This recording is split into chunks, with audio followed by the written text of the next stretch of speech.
Hello, my name is Frank McKenna. I'm here at UC Berkeley working for the Near East Sim Center.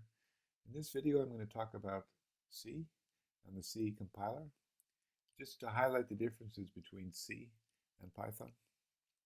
The C language itself was developed in 1969 by Dennis Ritchie, working at Bell Labs while he worked on developing applications for the Linux operating system. As opposed to Python, C is a compiled language. It is also a structured language, or sometimes called procedural language, as opposed to Python, which is object-oriented. And it is also a strongly typed language. Now, while Python can also be considered strongly typed, it's really the interpreter that figures out the type, and you, the programmer, don't have to specify the type. C is the most widely used language of all time, be number 1 or 2 since the mid-1980s. The reason it's so popular is because it produces fast code that optimizes the hardware resources. So what do we mean by a compiled language? A compiled language is a language in which a programmer must use an application called the compiler to turn that program into a running application.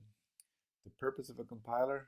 To translate the higher level language into a lower level language, not necessarily the application. It can be both assembly code or just machine instructions. The compiler checks the legality of the program, i.e. it follows the syntax.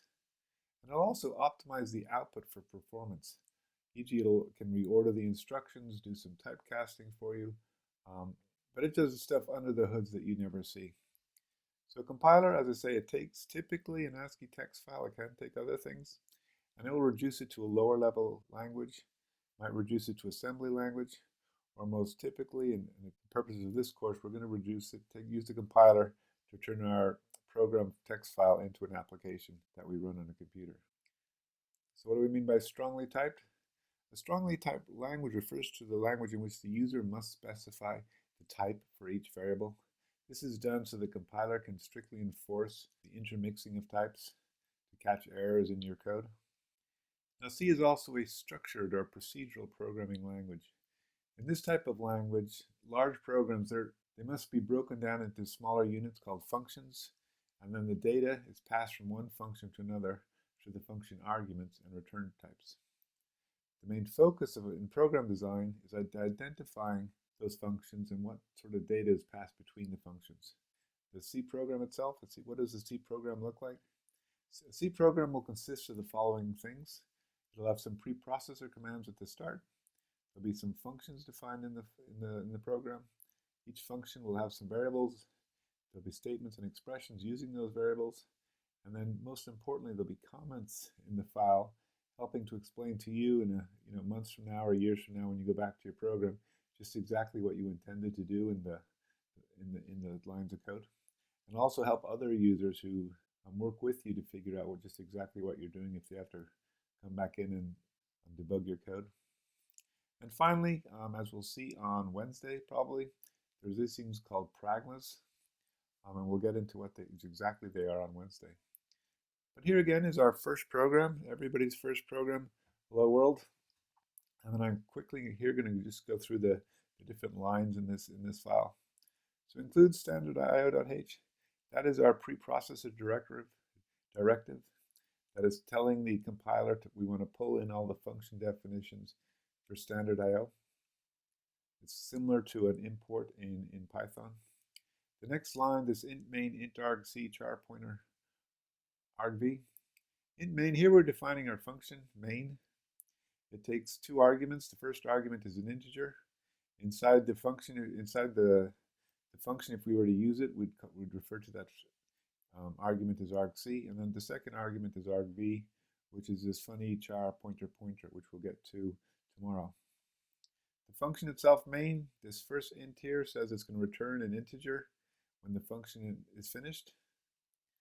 And then the curly braces denote the beginning and the end of our function. This first line here inside the function, backslash multiply sign, backslash, that just marks the beginning and ending of a comment, and anything in between is just text for the user. It's not actually utilized by the compiler. The next line, printf hello world. Printf is a function. That function is defined in the standard io.h, which is why we had to include it. And the function, we're passing a single argument to printf, and that's a string hello world. Finally, when we're done Invoking the function, we're going to return 0 from our main function. That will exit the function. So important things to note: there's no space between the hash mark and the I of the include. No space. The statements printf and return 0. Statements, they end with a semicolon. Every statement must end with a semicolon in C. And finally, because I said main was going to return an integer, the function needs to return an integer in the code. Now, some compilers will let you away with this, but it's very good practice if you're saying you return something to actually return it. So now I thought I would demonstrate this in terminal application with the GCC compiler. So here I'm on Unix. I've just cd'd into my temp directory, and here I'm going to make a directory called hello. I'm going to cd into hello. Hello is empty, and then I'm going to emacs hello.c. Let's show you something. So we're going to include the, we're just going to go through that file I just showed you, int main, int arg, char, pointer argv, return printf, hello world, \n,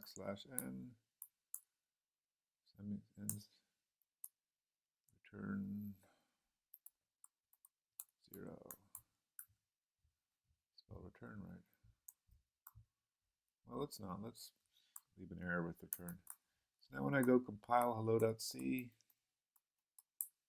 you see I get an error. If you've got problems compiling, don't open the file. Have a look at the error messages first. Here it's telling me I've got an error in line 6 of hello.c. It doesn't know what this identifier return is. So we'll go back in and fix that. So on Linux, if you do exclamation and then type a couple of things, it will find the last command you issued that began with em in your history. So this will automatically open Emacs again for me. So let's now fix this. So if we compile this now, it will run. So there we have it. If I do an ls now, I have that a.out. I also have a tilde mark. That's the file with tilde. So Emacs, it'll save the previous version. So if I wanted to see if I wanted ever to go back to my previous version, all I'd have to do is that, rename that .c tilde to be whatever I wanted. Why don't I do that just to show you? So I can move hello.c tilde to hello.c. And now I've got hello.c. If I Emacs that again, it's giving me that same old error. So now I'll just go back and fix that error again. And again, if you leave off the, if you leave off the thing, we'll get the same thing. Oops. GCC.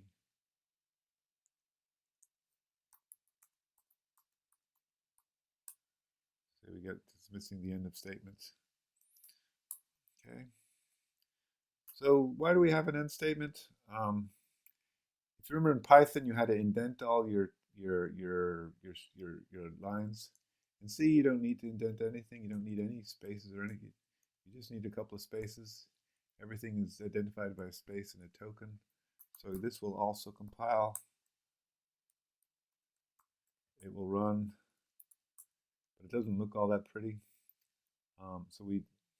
It's basically a style thing where you would indent. Again, it's not necessarily. It's different, which is different from Python. So if I leave off again the preprocessor, it's going to tell me it doesn't know what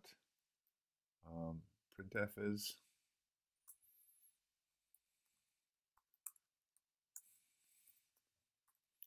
Put my preprocessor back in, and you can put in more. There are other files we could include. For example, we could do mass.h. Just because I've included it does not mean I have to use it. What else can we do? Let's change the output a little. Let's put a line, 2 lines at the beginning and 2 lines at the end, new line characters. That's what the /n is. out. See? Let's do one other thing. So here what I've done now is instead of going to a.out, I've actually sent it to an application named hello. So if I wanted to run this, it would just type hello. And that was the same thing. One other thing I could do, I talked about assembly language. Let me show you that. Hello.c, and if I do compile it with a -s, actually let me put the -s at the start here. So now if I do an ls, you'll see I have a hello.s, and hello.s is the assembly code. That is what the assembly looks like for hello.c.